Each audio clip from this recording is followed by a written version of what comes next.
Something's off. Most of us still fast.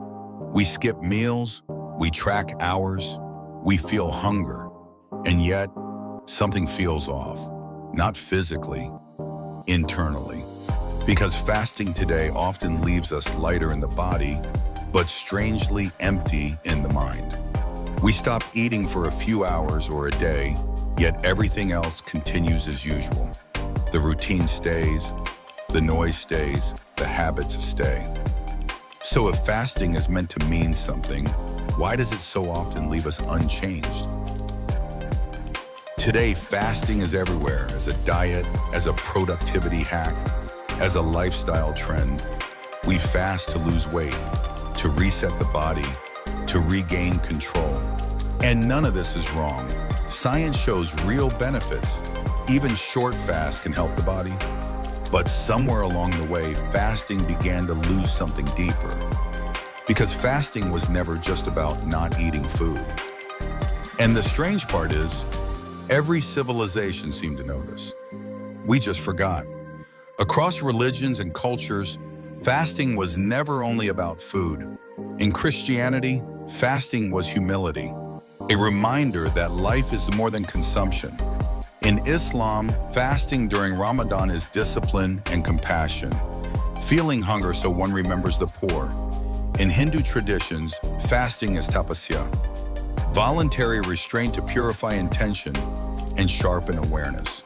And in Buddhism, restraint is practiced not to punish the body, but to loosen attachment to desire. Different paths, different rituals, but the same direction. Less consumption, more consciousness. This is why fasting was often paired with meditation. When the body consumes less, the mind is invited to observe more.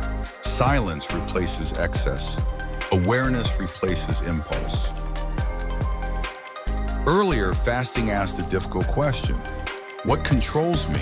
Food, desire, habit? And meditation asked another. What happens when I don't react? When I don't escape? When I simply observe? Together, they slowed the body and quieted the mind. But modern fasting asks a different question. What will I get from this?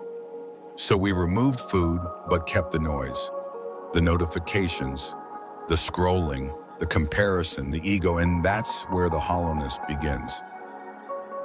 Because historically, fasting wasn't endurance, it was interruption. An interruption of automatic living, of constant consumption, of the belief that every discomfort must be removed immediately. Hunger was never the point. Hunger was the doorway. And here's the part we rarely look at. When food is gone, we don't sit with the hunger. We reach for something else. Ask yourself this the next time you fast.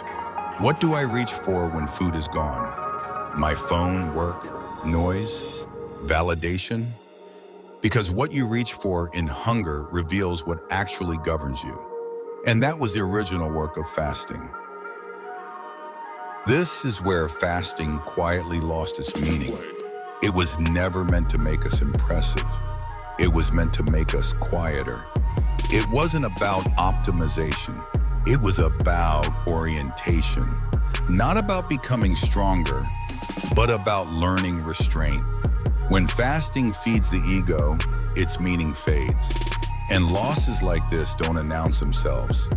They just leave us emptier. True fasting was never isolated. It came with less speech, less stimulation, less self-display. You didn't just eat less, you consumed less.